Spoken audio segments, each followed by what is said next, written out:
আলহামদুলিল্লাহ, কংগ্রাচুলেশন, আপনার একটা ছেলে শয়তান হয়েছে। এই বাচ্চাটাকে নিয়ে আয় তো। এখানে আমার আব্বা কেডা? এই যে তোমার আব্বা।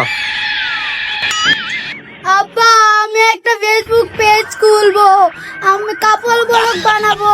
হ্যাঁ, আমাকে বিয়ে করে দাও। ডাক্তার সাহেব, এর বাপের কাছে দেওয়ার ব্যবস্থা করেন। আমি আর পারতাছি না, জন্মের পর থেকে কের বলক সলক বানাবো কইতাছে, আমি আর নিতে পারতাছি না। বাবির বুড়া কেন বেড়াতে হওয়ার সময় গডজিলার ইংলিশ সিনেমা দেখছে, এই দানব টানবের ছবি দেখা ওইগুলার একটা আইসে নি। গুড়াগাড়া প্যাডে থাকলে মায়ের বেশি বেশি আল্লাহর ইবাদত করতে হয়, আর অশ্লীল কার্যকলাপ থেকে দূরে থাকাই ভালো।